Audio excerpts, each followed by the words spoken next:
today's video, we're going to change the knives, or in my case, flip them around, of the DeWalt 735 planer. It's a relatively straightforward process, and once you do it once, you will never forget it. What we're going to need to have ahead of time, at least in my opinion, is this little hex star driver from the actual machine itself that sits in right there, which if you've never done this before, make sure you notice it has magnets on it, and that's for a reason. I also like to have a driver. I like to break loose the nuts on the inside by hand and then drive them out. There's a lot of them, so it's a little time consuming. Ideally, it has one of the magnetic ends on it to help you lift them out, but not the end of the world. Now, because there are so many of those and they are small, some kind of tray, again, ideally something magnetic to hold them as we flip them around. They're very easy to drop and lose, and they bounce oddly far. I also suggest, and this is something I always wear, for one specific part, a glove of some sort. These things may be the sharpest thing I've ever experienced. I have cut myself extremely deep before without even noticing it until I see the blood on the floor. So you've got to be careful. It's a relatively safe process as long as you were thinking ahead, but I never take that risk anymore. For the one time I actually have to handle the knife, I always wear a glove. So we're going to come in and get the first step done. I've also brought along a headlamp. A flashlight can be helpful, but not required in any way. First thing we're going to do is we're going to come in here and remove these 4 bolts on the top. If you do not have the right bit for these, this is the correct end for everything used here. These are not locked down very far, so you don't need to break them loose with the hand tool. Now, these do not come out. These simply come up and they're stuck in there, so do not try to yank them out of there. There is no reason. This will lift off on its own with them in there still. We're going to remove this, and if you don't know where to put this, just stick it on the side of the tables themselves. They are metal. We are going to reach on the side on these 2 handle areas and lift this off and set this aside. Looking in from the top, we are going to identify these 3 red bolt screws. They have little kind of tops to twist them. We're going to remove these. They are a bit annoying to remove. We are looking in from the left side. We're going to grab this and this guy right here. We're going to pull up slightly, shift to the right, and this will come out of the blower right here. It has a slight part inside of that, so you cannot lift it straight up and out. You go up, over to the right, wiggle it a little bit, and then it comes out. We will set this aside. Now that we've got this open, it's time to be really mindful of where our fingers are. We're going to identify 2 things first here. The first is going to be this little button right here. This is what allows this to rotate around. When it is lifted up, because we have removed that plastic piece, it locks this in place. It can move a little bit, but it cannot move much.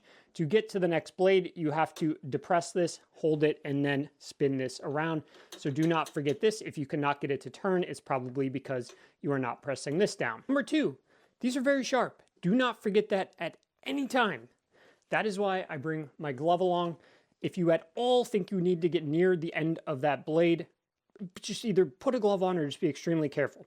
All we're going to do right now is we're going to go through and we are going to remove all of these bolts. Like I said, I like to break them loose first with this tool. This can do a real number on your wrist, so be careful. It's a much faster process to break them all loose and then just use the driver or drill to get them out of there.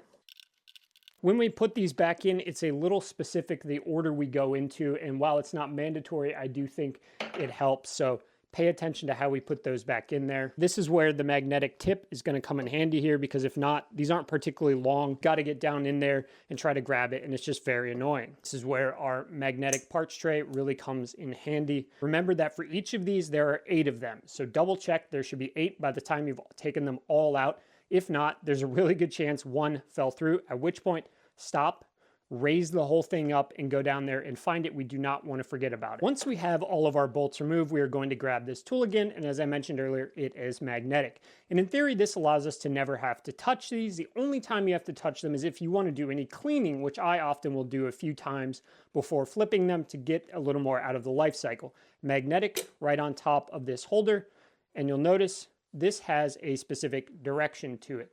It is always going to have this kind of thinner side facing back or to the right if you would like to determine that way. We also notice on the bottom here, we have these 2 indents, one there, and then we have a corresponding hole in the blade here. here and some pins that sit in there. One of the upsides of this planer, as well as one of the downsides, is that it self-aligns for us. On older planers, you had to do all the alignment of the planer blades, and it can be very time consuming. However, that means we can't really sharpen these as easily because we can't easily just bring them forward more. On older planers, you could sharpen them, push them forward a little more, but you had to do all of that alignment yourself. On these are disposable, but they're incredibly easy to deal with. Take the magnet again. Now, if you are just flipping these around, you never have to touch this blade, and you can simply do that.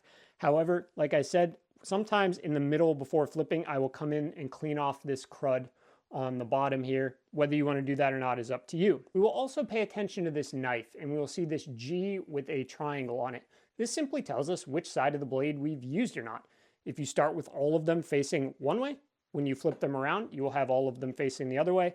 And then the next time you come to replace them, you'll notice you actually have to fully replace them because you've now used the back side. I know for a lot of people, they don't use their planer very often. If you only change these once every couple years, it can be very easy to forget which side you've used and whether you've used both sides. So DeWalt has provided us that answer. If you wish to do any cleaning, put your gloves on, do it now. Mineral spirits dissolves this stuff really quickly, but simple green, water, whatever, will work quite well. Just make sure it is completely dry. To put them back in, we are simply going to do this in reverse. We're going to identify this pin here and this matching pin here. Now, these knives allow you to deal with a nick in a certain way in that these are, let me grab that, slotted. This is not a very exact hole. It's slotted, which allows us to do a slight amount of left and right adjustment. If a knife gets a nick, but it's not ready to be changed, you can simply scoot these a little bit one way or the other, and that will offset the little nick from the other knives so that a nick will be cleaned up by a new part on the next knife, in theory, removing nicks. I personally don't do any changing for nicks in the blade. It happens to them all the time, and it's a little time consuming to do this, so I leave it. But if you wish, you can adjust these left and right. I personally like to offset them. So I'll have the first one off to the right, second one off to the left, third one off to the right. Totally up to you. Now that I have rotated this around, I'm going to come back with my magnet and I'm going to grab this guy again. And we're aiming for these two pins with these, oops, I've got it upside down here, with these two little indents on either side. Flat part goes towards the front of the planer. And now here is what I think is relatively important, though I can't guarantee that. I'm going to start finger threading all of these, and I'm just going to finger tighten all of them. And when we go to do the actual tightening, we're going to do it a bit at a time, working one side to the other side and backwards to get this kind of perfectly even pressure instead of going all the way down, all the way down, all the way down. I like to do it a little bit at a time. I've never had any problems with it. It's always worked. Somebody told me that one time, and it's just some advice I follow to get nice, even pressure along there. It's extremely important that these are all set exactly correctly, or else your planer will simply not remove an even amount of material. So just go ahead and finger tighten these all back in. Again, being very careful not to put your finger there or not to put your finger way over here. If you wish, you can use the drill or the driver for this, but be very careful. It is extremely easy to over tighten these on the first go and just slam it into there. So if you are going to use it, put it on the slowest speed and maintain your trigger control. I personally just like to do it by hand. I have accidentally just slammed these things and bottomed them out, and I've almost stripped one of these. They're quite durable screws, but I've almost stripped one of them and had to replace it. Once you have gotten these all finger tightened down, I like to then go through and just do a loose full tightening down, alternating each side. So I'm not going to crank on that yet.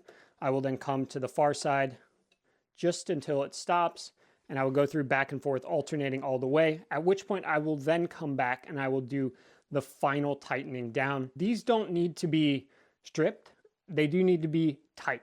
So there is a balance, but usually if you're doing it by hand, you're not going to be able to strip them. That's mainly for the people using this. Just be very careful. You will notice that I am doing them one blade at a time. If you wish to do them all at once, that is absolutely fine. I don't like having to keep track of 32 different bolts. It's very easy to lose these. I've lost them before, and I've spent a lot of time searching them down. So I like to just do one at a time, but you do have to remember which one you've done. I'm now going to come back, and I'm going to just go until moderate pressure. It's kind of like when you are clamping wood. You don't have to put your entire body behind it. You just need to go until you get a good force feedback. But you can see it is a fair amount of pressure on there. I am gripping this quite hard, alternating back and forth. And once that's done, if you wish to go through again and double check them just to be safe, you can certainly do that. We do not want these flying off. At this point, we need to rotate this, and this is where I really, really like a glove, because we do have to put our finger in here. I'm going to push this down and hold this down, and then I'm going to use my other finger to slightly push down on this nut right here. So it's going to look like this. I'm trying to make sure you can see this. It's a little awkward. Pushing and holding, rotating, and then I'm going to put my finger over the top onto the nut on the other side. That is the exposed edge of the blade right there. Do not go into that. Always reach for these nuts, and then once you get it to about here, let go of this, and it will lock itself into place. It does have some play, so if you overshoot a little bit, you can just kind of push it back just a tad until it's even. We're going to go through and we're just going to do the same thing for all of these. You can either replace them all or flip them however you want, and then we will close this back up once I'm done with this. Now, if you want, since you're already in here, this can be an opportunity to clean this out. If you've had this for a long time and you've never lubricated it, this can be a chance to lubricate the chain that raises and lowers. Now, I'm just going to say ahead of time, I don't know if this is the right lubrication to use. Someone suggested to me that I use this. I've been doing it for 4 or 5 years now, but I'm not going to guarantee it. I use WD-40 silicone fast drying. Somebody in the comments, if that is the wrong one to use, please tell me. I've always used it. It works really well, so I'm going to continue using it. What we are looking for here will come in is there is a chain that wraps its way around here. Then when we turn this handle, some gears turn and it raises and lowers these on some other gears. We're going to want to grab some paper towels so we can wipe off any dust and dirt that's already on there before we apply the new stuff. In each of the 4 corners, you will see these gears in here, and you can see them turn as I raise and lower this. This could be a little smoother, so I think this is a good time to lubricate this. The easiest place to access the chain is on the front side right here, where it comes out nice and easy for us to get to. I like to just turn that crank around, just kind of wipe it off as if I'm cleaning a bike chain, and then I just apply some lubricant and turn it around as it goes. Again, I use that WD-40 quick drying silicone. I don't know if that is the best option. If there is a better option, absolutely use that. See how much crud builds up on that. Once you have them all back in, I like to go back and do just a double check to make sure I've got all bolts on every side.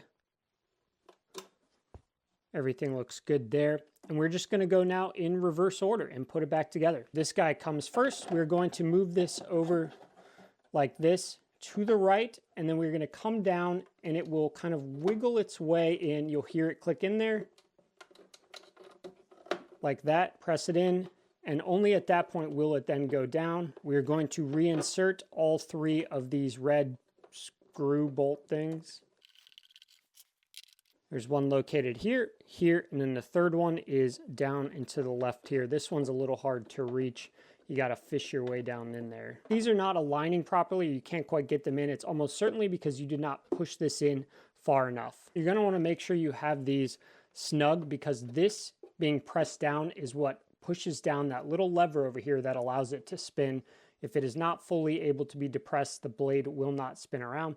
We are all done in here now. We're going to put the top back on. We'll come back in. This little guy faces off to the left side, sits down. Remember, these bolts do not come out. They go in there. And you don't need to have these absurdly tight. This doesn't help with any suction or anything like that. And just like that, we are all done. Personally, I go through about 3 sides of knives a year. You may go through far less, or maybe you go through far more. You now will have about 10-ish board feet to get that perfect finish on the top. After that, it will almost certainly get a nick, and you'll have a nice line running down the middle. So enjoy those first 10 board feet or so. Thanks for joining me today. Bye.